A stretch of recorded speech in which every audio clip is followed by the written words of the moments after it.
നമ്മൾ കാറ്റയോണിൻ്റെ അനാലിസിസിൽ ഇനി വളരെ പ്രധാനപ്പെട്ട ഒരു ടെസ്റ്റിലേക്ക് പോകുന്നത് ആഷ് ടെസ്റ്റാണ്.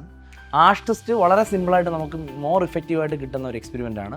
ഫ്ലെയിം ക്ലറേഷന് ശേഷം ഇപ്പോൾ നമ്മൾ കാൽഷ്യം, സ്ട്രോൺഷ്യം, ബേരിയം അവരെ നമ്മൾ തിരിച്ചറിഞ്ഞു കാറ്റയോണുകളെ. ഇനി നമ്മൾ ആഷ് ടെസ്റ്റ് വഴി കൺഫേം ചെയ്യാൻ പറ്റുന്ന ചില കാറ്റയോണുകളുണ്ട്. വളരെ ഇഫക്റ്റീവായിട്ട് നമുക്ക് ലാബിൽ ചെയ്യാൻ പറ്റും.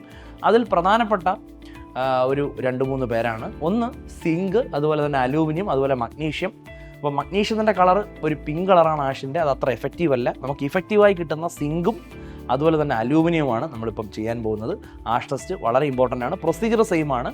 സോൾട്ടിലേക്ക് കോബാൾട്ട് നൈട്രേറ്റ് സൊല്യൂഷൻ, സോൾട്ട് സൊല്യൂഷനിലേക്ക് കോബാൾട്ട് നൈട്രേറ്റ് സൊല്യൂഷൻ ആഡ് ചെയ്യുന്നു. അതുപോലെ കോൺസെൻട്രേറ്റ് നൈട്രിക് ആസിഡ് ആഡ് ചെയ്ത് ഹീറ്റ് ചെയ്യുന്നു. അതിനുശേഷം ഒരു ഫിൽട്ടർ പേപ്പറിനെ ആ സൊല്യൂഷനിലേക്ക് ഡിപ്പ് ചെയ്ത് നമ്മൾ എന്ത് ചെയ്യുന്നു, കത്തിക്കുന്നു. കത്തിച്ചിട്ട് ആഷിൻ്റെ കളർ എടുത്ത് നമ്മൾ ആ കളർ എന്താണെന്ന് ഒബ്സർവ് ചെയ്യുന്നു. നീല കളർ, ബ്ലൂ കളറാണെങ്കിൽ അലൂമിനിയം കൺഫേം ചെയ്യാം. ഗ്രീൻ കളറാണെങ്കിൽ നമുക്ക് സിങ്ക് കൺഫേം ചെയ്യാം. എന്നാൽ ഒരു പിങ്ക് കളറാണെങ്കിൽ മഗ്നീഷ്യം കൺഫേം ചെയ്യാം. അതിൽ നമ്മളിപ്പോൾ സിങ്കും അതുപോലെ തന്നെ അലൂമിനിയമാണ് ഇപ്പോൾ ആദ്യത്തെ ഘട്ടത്തിൽ നോക്കുന്നത്. നമുക്ക് നോക്കാം. ഞാൻ സിങ്കിൻ്റെ സോൾട്ട് എടുത്തിട്ടുണ്ട്. സിങ്കിൻ്റെ സോൾട്ട് ഞാൻ എന്ത് ചെയ്യുന്നു, ടെസ്റ്റ് ട്യൂബിലേക്ക് ട്രാൻസ്ഫർ ചെയ്യുന്നു. ടെസ്റ്റ് ട്യൂബിലേക്ക് അല്പം സോൾട്ടിനെ ട്രാൻസ്ഫർ ചെയ്യാം. അതാണ് ഫസ്റ്റ് പ്രൊസീജിയർ. അപ്പോൾ ടെസ്റ്റ് ട്യൂബിലേക്ക് സോൾട്ടിനെ ട്രാൻസ്ഫർ ചെയ്തതിന് ശേഷം അതിലേക്ക് അല്പം വെള്ളം ഒഴിച്ച് സൊല്യൂഷൻ ആക്കാം. മോർ ഇഫക്റ്റീവായിട്ട് എക്സ്പെരിമെൻറ്റ് കിട്ടണമെങ്കിൽ വാട്ടർ ആഡ് ചെയ്തതിലും കുഴപ്പമില്ല. നമ്മൾ അതിലേക്ക് കോബാൾട്ട് നൈട്രേറ്റ് സൊല്യൂഷനെ ആഡ് ചെയ്യുന്നു. അപ്പോൾ കോബാൾട്ട് നൈട്രേറ്റ് സൊല്യൂഷൻ ഏകദേശം ഒരു പിങ്ക് കളറാണ്. അത് അല്പം കോബാൾട്ട് നൈട്രേറ്റ് സൊല്യൂഷനെ സാൾട്ടിലേക്ക് നമ്മൾ ട്രാൻസ്ഫർ ചെയ്യുന്നു. ഓക്കെ, അല്പം കോബാൾട്ട് നൈട്രേറ്റ് സൊല്യൂഷനെ നമ്മൾ സോൾട്ടിലേക്ക് ട്രാൻസ്ഫർ ചെയ്യുന്നു. അപ്പോൾ സോൾട്ട് അതിൽ നന്നായിട്ടൊന്ന് ഡിസോൾവ് ആകണം. അല്പം കോബാൾട്ട് നൈട്രേറ്റ് സൊല്യൂഷനെയാണ് നമ്മൾ സോൾട്ടിലേക്ക് എന്ത് ചെയ്ത് ഡിസോൾവ് ചെയ്യിപ്പിച്ചത്. അതുപോലെ ഇതിലേക്ക് കോൺസെൻട്രേറ്റഡ് നൈട്രിക് ആസിഡും നമ്മൾ അല്പം ആഡ് ചെയ്ത് കൊടുക്കുന്നു. കോൺസെൻട്രേറ്റഡ് നൈട്രിക് ആസിഡ് ഇതിലേക്ക് ആഡ് ചെയ്യുന്നു. അപ്പോൾ കോൺസെൻട്രേറ്റഡ് നൈട്രിക് ആസിഡ് ആഡ് ചെയ്തു. സോൾട്ട് അതിൽ ആഡ് ചെയ്തിട്ടുണ്ട്.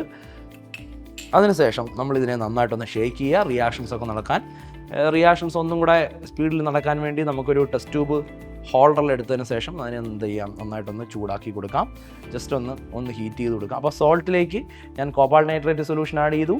അതിനോടൊപ്പം നമ്മൾ ഓക്സിഡൈസിങ് ചെയ്യുന്നുണ്ടായിട്ടുള്ള concentrated nitric acid HNO3 add ചെയ്തു. അപ്പോൾ കോൺസെൻട്രേറ്റഡ് നൈട്രിക് ആസിഡാണ് ആഷ് ടെസ്റ്റിൽ നമ്മൾ ഉപയോഗിക്കുന്ന കോൺസെൻട്രേറ്റഡ് ആസിഡ്. ഓക്കെ, അത് തിരിഞ്ഞു പോകരുത്. സൾഫ്യൂരിക് ആസിഡും ഹൈഡ്രോക്ലോറിക് ആസിഡൊക്കെ നമ്മൾ ഉപയോഗിക്കുന്നുണ്ട്. എന്നാൽ ആഷ് ടെസ്റ്റിൽ നമ്മൾ കോൺസെൻട്രേറ്റഡ് നൈട്രിക് ആസിഡാണ് ഉപയോഗിക്കുന്നത്. ഏകദേശം ആ സോൾട്ട് കോബാൾട്ട് നൈട്രേറ്റും കോൺസെൻട്രേറ്റഡ് നൈട്രിക് ആസിഡുമായിട്ടൊന്ന് ചൂടായി ഒന്ന് റിയാക്ഷൻ വന്നു കഴിഞ്ഞാൽ, ഒന്ന് ജസ്റ്റ് ഹീറ്റ് ചെയ്ത് കഴിഞ്ഞാൽ, അത് ജസ്റ്റ് ഒന്ന് തിളയ്ക്കുന്ന ഒരു ടെമ്പറേച്ചർ നമുക്കറിയാം. അതെടുക്കുക. ആ സിറ്റുവേഷനിലേക്ക് നമ്മളൊരു ഫിൽട്ടർ പേപ്പറിനെ അല്ലെങ്കിൽ ഒരു പേപ്പർ കഷ്ണത്തെ നന്നായിട്ട് ചുരുട്ടി ഈ രൂപത്തിൽ വെക്കുക. എന്നിട്ട് നമ്മൾ എന്ത് ചെയ്യുക, ഫിൽട്ടർ പേപ്പറിനെ അതിലേക്ക് ആ സൊല്യൂഷനിലേക്ക് ഡിപ്പ് ചെയ്യുക. ആ സൊല്യൂഷനിലേക്ക് ഫിൽട്ടർ പേപ്പർ ആ സൊല്യൂഷനെ അബ്സോർബ് ചെയ്യുന്നു. എന്നിട്ട് ആ സൊല്യൂഷനെ നമ്മൾ എന്ത് ചെയ്യുന്നു, കത്തിക്കുകയാണ്.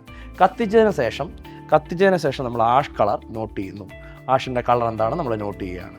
അപ്പോൾ നമ്മൾ കത്തിക്കുമ്പോൾ നമുക്ക് ഗ്രീൻ കളറാണ് ആഷിന് വരുന്നതെങ്കിൽ നമുക്ക് മനസ്സിലാക്കാം അത് സിങ്കാണ്. എന്നാൽ നമുക്ക് ബ്ലൂ കളറാണ് കിട്ടുന്നത്. ആഷിൻ്റെ കളർ ബ്ലൂ ആണെങ്കിൽ അത് അലൂമിനിയമാണ്. ആഷിൻ്റെ കളർ പിങ്ക് ആണെങ്കിലോ അത് മഗ്നീഷ്യമാണ്. നമ്മളിവിടെ പ്രധാനമായും സിങ്കിൻ്റെയും അലൂമിനിയത്തിൻ്റെയും കാര്യമാണ് നമ്മൾ ചെക്ക് ചെയ്യുന്നത്. അപ്പോൾ നോക്കാം, ഞാനത് ഒന്ന് മനസ്സിലാക്കിപ്പിക്കാം. ആഷ് ഓൾമോസ്റ്റ് റെഡി ആയിട്ടുണ്ട്. അപ്പോൾ നമുക്ക് ഞാനിത് ഡിസ്പ്ലേ ചെയ്തിട്ടുണ്ട്. ഇവിടെ നമ്മൾ ഒന്ന് ശ്രദ്ധിച്ച് നോക്കുക. ഏകദേശം നമുക്ക് ആ ആഷിന് ഒരു ലൈറ്റ് ഗ്രീൻ കളറാണ് നിങ്ങൾ ആഷിന് കാണുന്നത്. അപ്പോൾ സിങ്ക് നമുക്ക് ഇങ്ങനെ കൺഫേം ചെയ്യാം. ആഷ് കളർ നോട്ട് ചെയ്ത് ഏതാണ്ട് ഇത് നോക്കുമ്പോൾ നമുക്ക് ഒരു ഗ്രീൻ കളറാണ് അവിടെ കാണാൻ പറ്റുന്നത്. അപ്പം സോൾട്ടിലേക്ക് cobalt nitrate solution concentrated nitric acid add ചെയ്തു. എന്നിട്ട് ഫിൽട്ടർ പേപ്പർ അതിലേക്ക് ഡിപ്പ് ചെയ്തു. ഫിൽട്ടർ പേപ്പറിനെ നമ്മൾ എന്ത് ചെയ്യുന്നു, കത്തിച്ചതിന് ശേഷം ആഷിൻ്റെ കളർ നോക്കുമ്പോൾ ഗ്രീൻ കളറാണെങ്കിൽ നമുക്ക് ഉറപ്പിക്കാം സിങ്ക് കൺഫേം ചെയ്യാം, സിങ്ക് കാറ്റയോൺ കൺഫേം ചെയ്യാം. ഓക്കെ അല്ലേ? നമുക്ക് അടുത്ത അലൂമിനിയത്തിൻ്റെ കളർ എങ്ങനെയാണെന്ന് നോക്കാം. ഇതേ എക്സ്പെരിമെൻ്റ് തന്നെ റിപ്പീറ്റ് ചെയ്യുക. എന്നിട്ട് ആഷിൻ്റെ കളർ ചെക്ക് ചെയ്യുമ്പോൾ ബ്ലൂ കളറാണെങ്കിൽ നമുക്ക് അലൂമിനിയം ഒന്ന് ഉറപ്പിക്കാം. ഓക്കെ,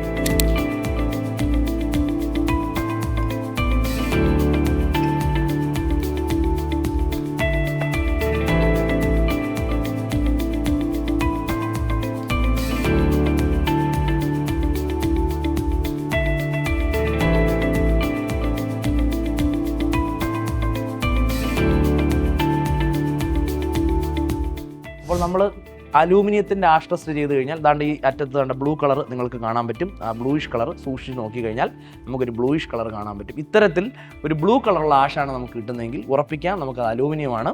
മഗ്നീഷ്യത്തിൻ്റെ ആഷ് ടെസ്റ്റ് നമ്മൾ നോർമലി അങ്ങനെ ചെയ്യാറില്ല, കാരണം അവിടെ നമുക്ക് മഗ്നീഷ്യത്തിൻ്റെ പിങ്ക് കളർ അങ്ങനെ എഫക്റ്റീവ്ലി കിട്ടാറില്ല. അലൂമിനിയം സിങ്ക് നമ്മൾ മസ്റ്റായി ചെയ്യും. അലൂമിനിയം നിങ്ങൾ സൂക്ഷിച്ച് നോക്കിയാൽ ഇങ്ങനെ അറ്റത്ത് ബ്ലൂ കളർ ആഷ് ഫോം ചെയ്തിരിക്കുന്നതായിട്ട് നമുക്ക് കാണാം. അപ്പോൾ അലൂമിനിയം സിങ്കിൻ്റെ അതേ പ്രൊസീജിയർ തന്നെ ആഷ് ടെസ്റ്റിന് ഒരു പ്രൊസീജിയറേ ഉള്ളൂ. അത് cobalt nitrate solution, nitric acid, അതുപോലെ തന്നെ സോൾട്ട്. അതിപ്പോൾ സിങ്ക് ആണെങ്കിൽ നമുക്ക് ഗ്രീൻ ആഷ് കിട്ടുന്നു, അലൂമിനിയം ആണെങ്കിൽ നമുക്ക് ബ്ലൂ ആഷ് കിട്ടുന്നു. അങ്ങനെ നമുക്ക് അലൂമിനിയത്തെ കൺഫേം ചെയ്യാം. ഓക്കെ അല്ലേ?